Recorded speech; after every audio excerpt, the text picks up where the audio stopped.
सभी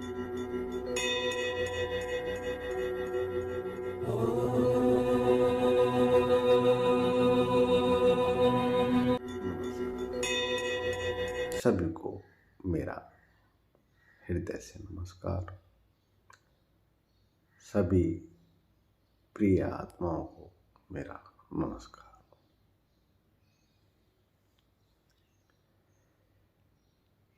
रात के 3 बज रहे हैं और पक्षी बाहर अपना शोरगुल आरंभ कर दिया है। कोयल रात भर लगी रहती है, पता न किसको पुकारती है। और एक बड़ा प्यारा सा पक्षी है जो बहुत सुंदर आवाज निकालता है और वो 2 बजे शुरू हो जाता है, पता नहीं किसको पुकारता है। खैर, आज रात को वीडियो बनाने का कुछ कारण है। ध्यान में बैठा था, किसी महानुभाव प्रिय आत्मन का मन में संकल्प आया कि वह व्यक्ति, वह जीवात्मा, वह पवित्र आत्मा मेरे से कुछ आशा करता है और वह कहता है कि आप शक्तिपात कीजिए।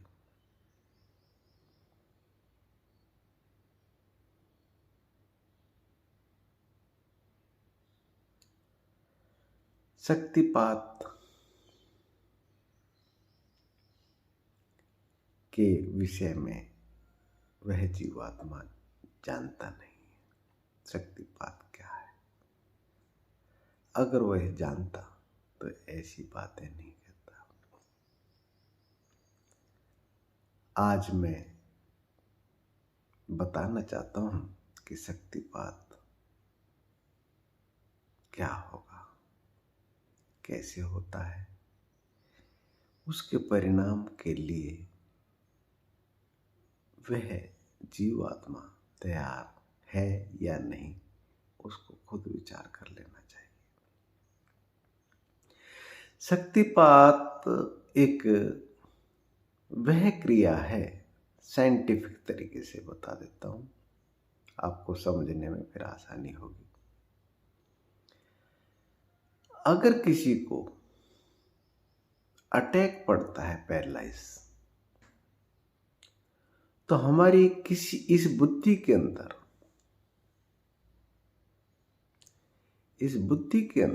दिमाग के अंदर वह जीवात्मा कहीं ना कहीं जाकर अटक जाता है और उसकी मांसपेशियां चलनी बंद हो जाती हैं। उसकी क्रिया वहीं पर सीमित हो जाती है, चाहे वो राइट अंग हो चाहे लेफ्ट अंग हो। वो एक अंग में ही, अर्थात एक साइड में ही वह अटैक पड़ता है। उसका कई कारण हैं, वो मैं खुल के विस्तार से बाद में बताऊंगा। मैं बात कर रहा हूं शक्तिपात की। उसके बाद डॉक्टर या तो मस्तिष्क की चीर फाड़ करेगा, वो कहेगा यहाँ पर फ्लोट आया हुआ है, यहाँ पर ब्लड का जो फ्लोट है इसको निकालेंगे, साफ करेंगे, फिर आगे बढ़ेंगे। उनकी साइंटिफिक सिस्टम है, तरीका है उस अवस्था से निकालने का। अगर वो चीर फाड़ नहीं करेंगे तो दूसरी क्रिया उनकी शक्तिपात की तरीके से ही होती है, परंतु साइंटिफिक होती है। उसको एक इंजेक्शन देंगे। पहले उनके परिवार में कंफर्म करेंगे कि कोई इसको सर में कोई चोट तो नहीं लगी, पूरे शरीर में कहीं चोट तो नहीं लगी है, जिससे कि ब्लड की नाड़ी कहीं ना कहीं नस खुली तो नहीं है, क्योंकि वह जो इंजेक्शन होता है वह ब्लड को बहुत पतला कर देता है। यह क्रिया करने से पहले वह आपका जो पेशेंट है उसके जानने वाले से, उसके पुत्र से, उसकी पुत्री से, उसके पति से, उसकी पत्नी से साइन करा लेते हैं कि बाय द वे हमारी क्रिया से अगर इसके प्राण चले गए तो हमारी रिस्पॉन्सिबिलिटी नहीं है। तब वह क्रिया आरंभ कर देते हैं, इंजेक्शन दे देते हैं। उससे अगर कहीं से ब्लड की कोई नस लीक कर रही है तो वहां से ब्लीडिंग होनी शुरू हो जाती है। अगर दिमाग में भी कहीं लीकेज है तो वह लीकेज होना शुरू हो जाती है। वह लास्ट प्रोसीजर होता है उनका। यह क्रिया एक शक्तिपात की तरीके से ही क्रिया करती है, कार्य करती है। शक्तिपात इससे बहुत सूक्ष्म है। यह ब्लड के ऊपर कार्य करती है, शक्तिपात ऊर्जा के ऊपर काम करती है। इस शरीर में 7 शरीर और हैं। यह जो मेरा शरीर देख रहे हैं आप, जिसमें मैं रह रहा हूं, यह शरीर अन्नमय कोश कहलाया जाता है। इसके बाद प्राणमय कोश आता है।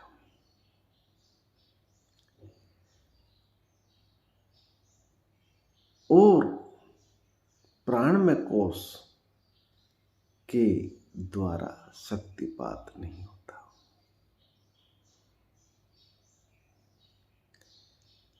शक्तिपात होता है ऊर्जा कोश।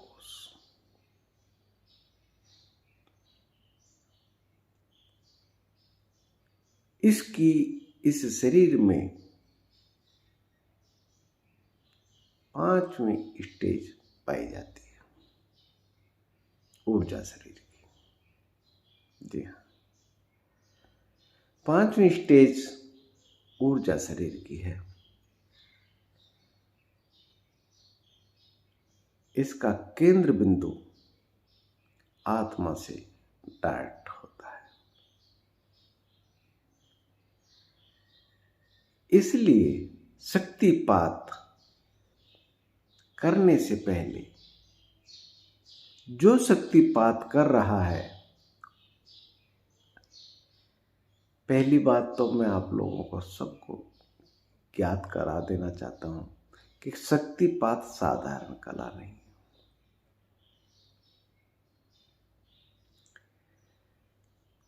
वो जो धनोपार्जन करना चाहते हैं, जो दूसरे को ठगना चाहते हैं, झूठ बोलकर बेवकूफ बनाना चाहते हैं, इस प्रकार की क्रिया दिन प्रतिदिन करते रहते हैं। ना तो वो शक्ति होती है, ना ही वो पात होता है, अर्थात पावर पोस्ट। यानी कि हम अपनी ऊर्जा को पोस्ट कर रहे हैं दूसरे शरीर में। वह साधारण घटना नहीं है, वह उतनी ही, मैं तो यही कहूंगा आप लोगों को, सच्चाई यही है कि जो शक्तिपात करवाना चाहता है उसको साइन करके देना चाहिए कि अगर इसे शरीर की मृत्यु हो जाती है, शरीर कहीं से विक्षिप्त हो जाता है, पागलपन के दौर पे लेवल पर पहुंच जाता है, तो मेरी खुद की रिस्पॉन्सिबिलिटी है। और आपको यह जानकर और खुशी होनी चाहिए कि जो शक्तिपात कर रहा है उसको इस चीज का इल्म यानी कि ज्ञान होता है कि इसके साथ क्या घटना घटेगी। अगर उसको नहीं इल्म है, ज्ञान नहीं है, तो वह शक्तिपात नहीं कर सकता। सच्चाई है। जो दुकान खोलकर बैठ जाते हैं, दिन प्रतिदिन शक्तिपात कर रहे हैं, मोटी मोटी रकम वसूलते हैं,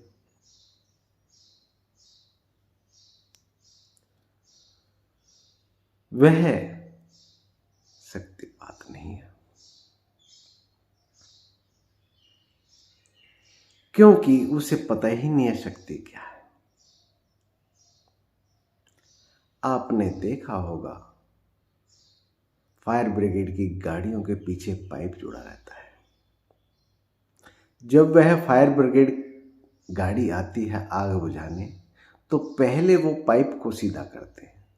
सबसे पहले उनकी क्रिया होती है पाइप को सीधा करना, पाइप को जोड़ना और फिर प्रेशर को खोलना। अगर कहीं पाइप टेढ़ा है या कहीं से मुड़ा हुआ है तो पाइप फट जाएगा, क्योंकि बहुत जबरदस्त प्रेशर होता है। वह कुछ भी प्रेशर नहीं है। ऊर्जा का प्रेशर इतना जबरदस्त होता है, उस शरीर के अंदर उतारना असाधारण है। क्या वह जीवात्मा संभाल पाएगा, इस चीज का गुरु ध्यान रखता है।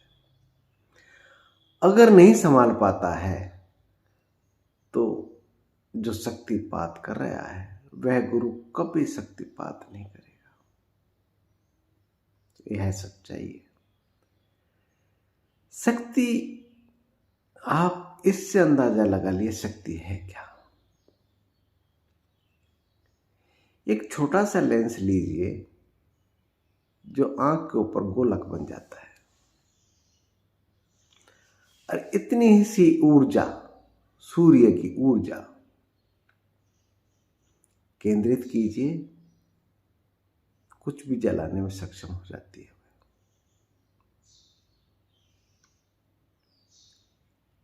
और उससे लाखों गुना, जी हाँ, लाखों गुना शक्ति एकदम से मस्तिष्क में उतरती है। ब्रह्मरंध्र से मस्तिष्क में उतरती है। उसका क्या हाल होगा, आप सोच सकते हैं। विवेकानंद का क्या हाल हुआ था, आप सोच सकते हैं। वह चिल्ला रहा था, गुरुदेव आपने क्या कर दिया।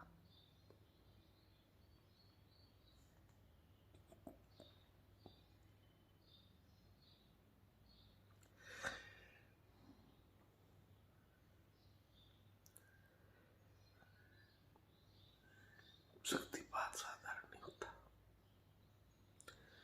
शक्तिपात साधारण नहीं होता। कह देते हैं शक्तिपात कीजिए, उसकी जो शक्तिपात कर रहा है उसके जीवन भर की कमाई है, वो असाधारण नहीं।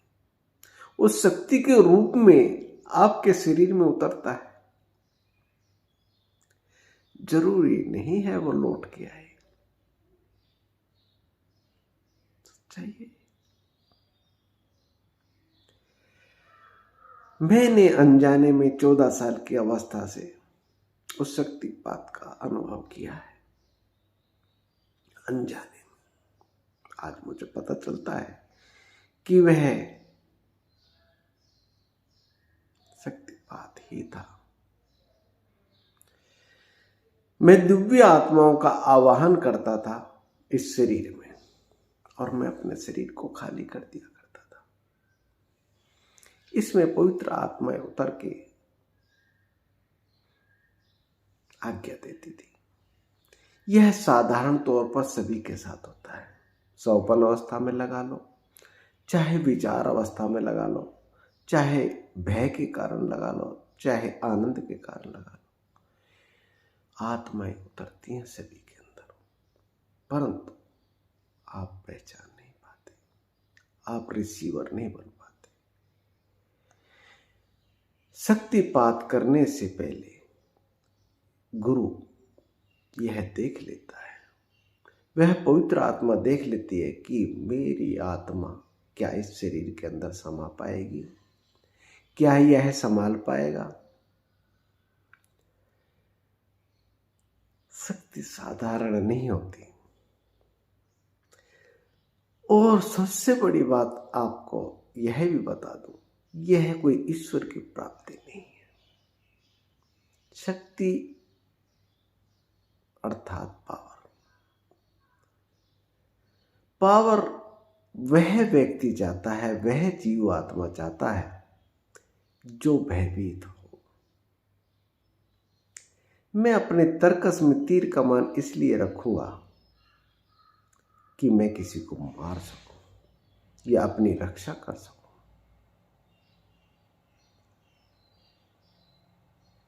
और जो ईश्वर को प्राप्त करता है वह न तो किसी को मारता है न किसी से भयभीत है, क्योंकि वह अपने आत्म स्वरूप में समा जाता है, अपने ईश्वर में ही समा जाता है, अपने ईश्वर को ही भजता है। जी हाँ, उसको किसी प्रकार का किसी से भी भय नहीं होता, इसलिए वह शक्तिपात की आशा नहीं करता। शक्ति उसको चाहिए जो वनों में निकल रहा है राक्षसों का सामना करना है, संसार रूपी वनों में निकल के किसी से युद्ध करना है, लड़ाई करनी है, वह शक्तिपात की आवश्यकता रखता है। जैसे विवेकानंद जी को बहुत लंबी यात्रा करनी थी, साधारण यात्रा नहीं। थोड़ी उम्र के अंदर ही अंदर उन्होंने लंबी यात्रा की, और लंबी यात्रा की रिक्वायरमेंट थी, जरूरत थी। इसलिए स्वामी रामकृष्ण परमहंस ने उनके अंदर शक्तिपात किया। उसके बावजूद स्वामी विवेकानंद ने आत्मदर्शन किए, शक्ति की जरूरत उनको नहीं पड़ी। आत्मदर्शन किए, आत्मज्ञान प्राप्त किया, और फिर उनकी यात्रा आरंभ हुई। तो शक्तिपात जो प्राप्त करना चाहते हैं वह ये जान ले, आपसे हाथ जोड़कर प्रार्थना है कि ये जो दुकान खोले बैठे हैं शक्तिपात, कुंडली जागरण, ये वाहियात की बातें हैं।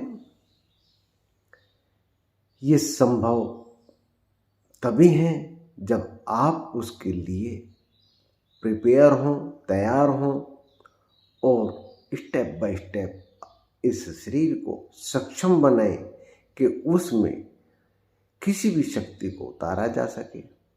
इसकी पद्धति है। समय आने पर आप लोगों के पूछने पर जरूर बताऊंगा। आज के लिए इतना ही।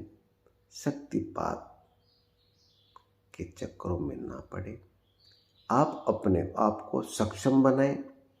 शक्तिपात की क्रियाएं होती हैं, और वह क्रिया सभी के लिए नहीं होती, और सभी नहीं उतार सकते। मैं किसी शरीर में उतरूंगा तो सबसे पहले निकलने का रास्ता ढूंढूंगा। जैसे चोर किसी घर में घुसता है तो सबसे पहले वह रास्ता देख लेता है कि मुझे भागना कहाँ से है। इसी प्रकार से अगर आपके शरीर में उतरना है तो मुझे ज्ञान होना चाहिए कि मुझे निकलना कैसे। इसलिए मैं आपसे हाथ जोड़ के प्रार्थना करता हूं, इस शक्तिपात के चक्कर में ना पड़े, अपना भजन करें। इनकी क्रियाएं हैं, अपने आप को सक्षम बनाएं। जो पवित्र आत्माएं आपके पास आकर गाइड करने लगे, रिसीवर बनो। सबसे ज्यादा अगर कुछ करना चाहते हो तो रिसीवर बनो प्रकृति के।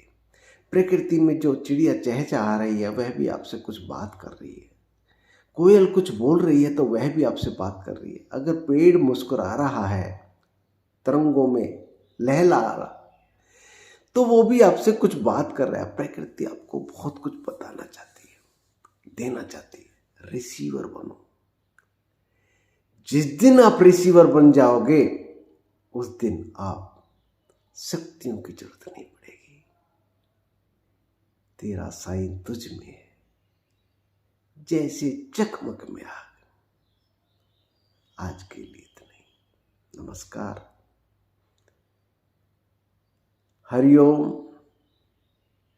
बार बार हरिओम।